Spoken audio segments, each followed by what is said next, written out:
Ինչ ճանապարհներ են կառուցվելու հաջորդ տարի, քանի դպրոց է վերանորոգվելու, որքան է կազմելու տարեցներին վճարվող կեսաթոշակը, պարզ է դարձել այսօր։ Համենայն դեպս ընդհանուր առմամբ հայտնի է, թե որքան գումար ենք վաստակելու հաջորդ տարի, որքան ենք ծախսելու եւ որ ամենակարևորն է, փողը որքան կպակասի մեր պլանավորածն իրականացնելու համար։ Պետական բյուջեի եկամուտները նախատեսվում են 3 տրիլիոն 91 միլիարդ դրամ, որից հարկային եկամուտները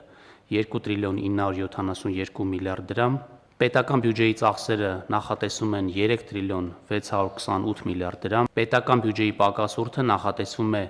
537 միլիարդ դրամ։ Պետական պատք համախառն ներքին արդյունք հարաբերակցությունը կազմելու է 53.6%։ Մի խոսքով, պակասող փողը ինչպես միշտ պատքով ենք վերցնելու։ Իսկ խոսքը մոտ 1 միլիարդ 400 միլիոն դոլարի մասին է։ Արտաքին պարտքից սպասարկման համար դրա մեջ մտնում է տոկոսների մարումը եւ դրա մեջ մտնում է մայր գումարի որոշակի մարումներ, ծախսել է մոտավորապես 400 միլիարդ դրամ։ Հիմա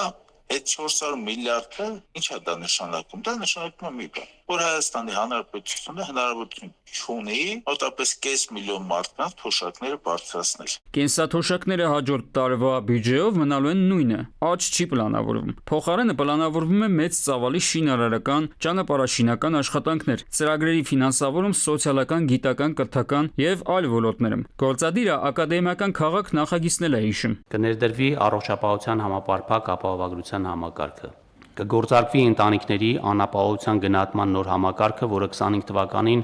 պիլոտավորվել էր 2 մարզերում, շարունակվի անուսալի վարկային պարտավորություններ ունեցող աշխատաշուկայից դուրս մնացած կամ մասնակի ֆորմալ զբաղվածություն ունեցող անձանց աջակցության ծրագիրը։ Ակադեմիական քաղաք ծրագրի իրականացման նպատակով 26 թվականին նախատեսվել է 4.9 միլիարդ դրամ։ Այսինքն պետությունը ծախսում է գումարներ, ստեղծում է ենթակառուցվածքներ, որոնք այդպես էլ տարիներով չեն աշխատում։ Խոսքը առաջնահերթությունների մասին է, ինչի վրա է պլանավորվում ծախսել գումարներ, որոնք չեն վաստակելու։ Ըստ այդմ, որքան պակասորդ ենք ունենալու գալիք տարի։ Առողջապահության ապահովության պահովիզս վստահեցնում է, որ տարվա ընթացքում կպարզվի, որ հնարավորությունները ճիշտ չեն հաշվարկել ու դա չի ներդրվելու։ Հայաստանի Հանրապետության բյուջետը պլանավորումը դարձել է ձեռքով կառավարվող ինչ-որ մի հատ գործընթաց։ Այդ ծրագրերի զգալի մասը այնտեղ դրած փողերով հանդերձ դրանք չեն կատարվում։ Այստեղ իհարկե հարց է առաջ գալիս, թե ինչպես է պետությունը պլանավորում լրացնել ֆինանսական միջոցների պակասը,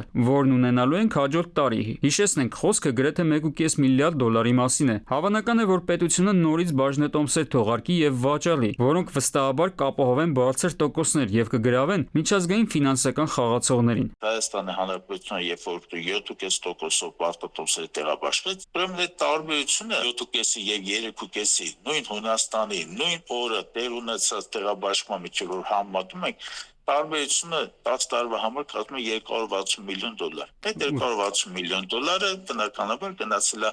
մի բրոկերային գրասենյակի օգնությամբ մի քանի ընտանիք ֆինանսական շնաձկերի։ Ըստ մասնագետների, միջին վիճակագրական քաղաքացիներն իրենց մաշկի վրա բյուջեի պակասորդի ազդեցությունը զգալու են մանր-մունր հարկերի տուրքերի բարձրացման տեսքով։ Դրանք բարձրանալու են ոչ թե հենց քաղաքացիների, այլ բիզնեսի համար։ Բիզնեսն էլ ավելացած ծախսերը փոխհատուցելու համար բարձրացնելու ապրանքների եւ ծառայությունների գները, որոնք էլ դուրս են գալու քաղաքացու գրպանից։